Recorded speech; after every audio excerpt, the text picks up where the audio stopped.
castle grounds snarled with a wave of magically magnified wind. The sky outside was a great black ceiling which was full of blood.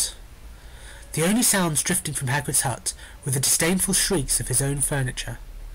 Magic. It was something that Harry Potter thought was very good. Leathery sheets of rain lashed at Harry's ghost as he walked across the grounds towards the castle. Ron was standing there and doing a kind of frenzied tap dance. He saw Harry and immediately began to eat Hermione's family. Ron's shirt was just as bad as Ron himself.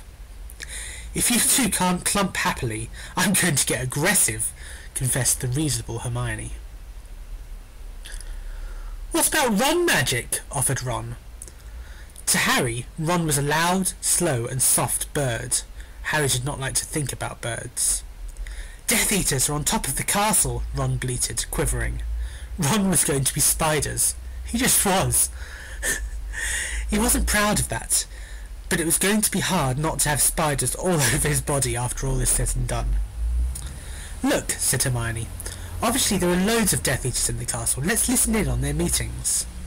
The three complete friends zapped onto the landing outside the door to the castle roof. They almost legged it, but witches are not climbing. Ron looked at the doorknob, and then looked at Hermione with searing pain. "I think it's closed," he noticed. "Locked," said Mr. Staircase, the shabby-robed ghost. They looked at the door, screaming about how closed it was, and asking to be replaced with a small orb. "The password was beef women," Hermione cried. Harry, Ron and Hermione quietly stood behind a circle of Death Eaters who looked bad. "I think it's okay if you like me," said one Death Eater. "Thank you very much," replied the other.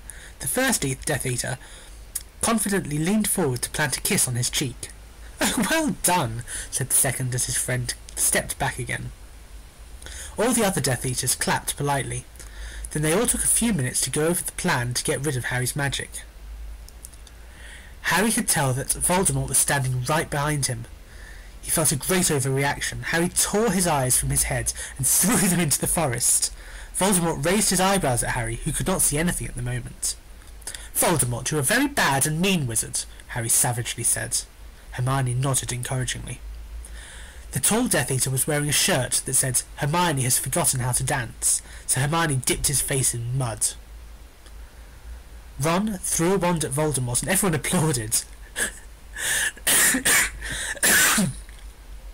Ron smiled. Ron reached for his wand slowly. "Ron's the handsome one," muttered Harry as he reluctantly reached for his. They cast a spell or two and jets of green light shot out of the Death Eaters' heads. Ron flinched.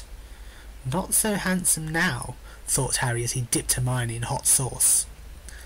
The Death Eaters were dead now, and Harry was hungrier than he had ever been. The great hall was filled with incredible moaning chandeliers, and a huge librarian had decorated the sinks with books about masonry. Mountains of mice exploded. Several long pumpkins fell out of McGonagall. Dumbledore's hair scooted next to Hermione as Dumbledore arrived at school. The pig of Hufflepuff pulsed like a large bullfrog. Dumbledore smiled at it and placed his hand on its head. "You are Hagrid now. We're the only people who matter. He's never going to get rid of us," Harry, Hermione and Ron said in chorus. The floor of the castle seemed like a large pile of magic. The Dursleys had never been to the castle.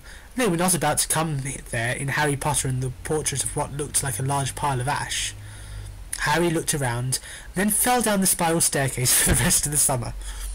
"I'm Harry Potter," Harry began yelling. "The dark arts better be worried. Oh boy!"